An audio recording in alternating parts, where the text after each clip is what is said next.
नमस्कार दोस्तों, मेरे YouTube चैनल बहुजन मोटिवेशन में आपका स्वागत है। आज की वीडियो में हम बाबू बिंदेश्वरी प्रसाद मंडल जी के बारे में जानेंगे, तो चलिए शुरू करते हैं। और हाँ, वीडियो अच्छी लगेगी तो मेरे YouTube चैनल बहुजन मोटिवेशन को लाइक और सब्सक्राइब करके ही जाइएगा। तो चलिए वीडियो शुरू करते हैं। बाबू बिंदेश्वरी प्रसाद मंडल का जन्म 25 अगस्त 1918 को हुआ था। मंडल उत्तरी बिहार के मधेपुरा के एक अमीर यादव जमींदार परिवार से आते थे। तत्कालीन मुरहो एस्टेट के वंशज और एक भारतीय राजनीतिज्ञ थे, जिन्होंने मंडल आयोग की अध्यक्षता की थी। उन्होंने 1968 में बिहार के 7वें मुख्यमंत्री के रूप में कार्य किया, लेकिन 30 दिनों के बाद उन्होंने इस्तीफा दे दिया। एक सांसद के रूप में उन्होंने द्वितीय पिछड़ा वर्ग आयोग के अध्यक्ष के रूप में कार्य किया, जिसे मंडल आयोग के नाम से जाना जाता है। आयोग की रिपोर्ट ने भारतीय आबादी के एक वर्ग को अन्य पिछड़ा वर्ग ओबीसी के रूप में संगठित किया और भारतीय राजनीति में कम प्रतिनिधित्व वाले और वंचित समूहों से संबंधित नीतियों पर एक तीखी बहस शुरू की।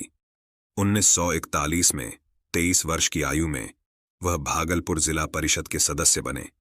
1952 में बिहार राज्य विधानसभा के लिए पहले आम चुनाव के दौरान मंडल ने सोशलिस्ट पार्टी के भूपेंद्र नारायण मंडल के खिलाफ कांग्रेस के टिकट पर मधेपुरा विधानसभा सीट जीती। बीपी मंडल हमेशा नारायण मंडल को समाजवादी विचारों को तैयार करने और मधेपुरा को समाजवाद को बढ़ावा देने के स्थान के रूप में स्थापित करने में प्रभावशाली मानते थे। पामा में बिहार के पामा गांव के स्थानीय राजपूत जमींदारों ने कुर्मी गांव पर हमला किया, जिससे पिछड़े वर्ग के नागरिकों पर पुलिस अत्याचार हुआ। बिहार विधानसभा सत्र के दौरान पुलिस के खिलाफ तत्काल सरकारी कार्रवाई और पीड़ितों के लिए मुआवजे का अनुरोध करने के कारण मंडल ने देश भर के अखबारों में सुर्खियां बटोरीं। अपने अनुरोध को रद्द करने के दबाव के कारण उन्हें विपक्षी बेंच में जाना पड़ा और मुद्दे के लिए लड़ना पड़ा, जिससे सत्तारूढ़ दल को अपमानित होना पड़ा।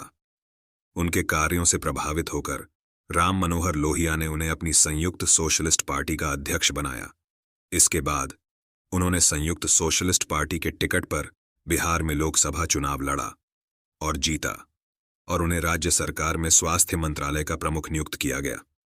बाद में उन्होंने लोहिया से मतभेदों के कारण संयुक्त सोशलिस्ट पार्टी छोड़ दी और मार्च 1967 में शोषित दल नामक एक नई पार्टी बनाई।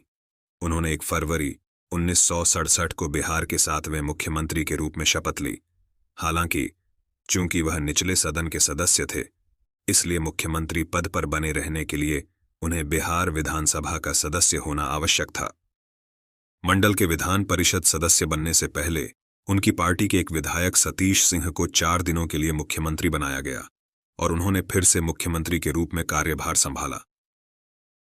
इस समय के दौरान मंत्रालय में उच्च जातियों के बजाय मुख्य रूप से ओबीसी के प्रतिनिधि शामिल थे। हालांकि सरकार केवल 47 दिनों तक चली। प्रतिनिधित्व प्रतिमान में इस क्रांतिकारी बदलाव ने भारतीय राजनीति में एक नई भावना ला दी। कई मंत्रियों और वरिष्ठ कांग्रेस नेताओं के खिलाफ भ्रष्टाचार के आरोपों को पूरा करने के लिए टीएल वेंकटराम अय्यर की अध्यक्षता वाले अय्यर आयोग को कांग्रेस द्वारा हटाने के विरोध में मंडल को केवल 30 दिनों तक सेवा करने के बाद मुख्यमंत्री पद से इस्तीफा देना पड़ा। वह 1968 में फिर से लोकसभा सदस्य बने, जब उन्होंने मधेपुरा संसदीय क्षेत्र से बिना किसी चुनौती के फिर से उपचुनाव लड़ा और जीत हासिल की। मंडल ने जयप्रकाश नारायण के साथ मिलकर भ्रष्ट कांग्रेस प्रशासन का विरोध करते हुए बिहार विधानसभा से इस्तीफा दे दिया। 1977 में उन्होंने जनता पार्टी के टिकट पर मधेपुरा निर्वाचन क्षेत्र से लोकसभा चुनाव लड़ा और जीत हासिल की। 1979 तक सेवा की।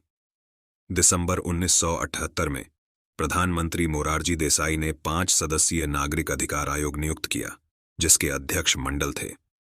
दलित वर्गों के लिए मंडल के दीर्घकालिक समर्थन के परिणाम स्वरूप इस आयोग का गठन हुआ, जिसे मंडल आयोग या पिछड़ा वर्ग आयोग के नाम से जाना जाता है।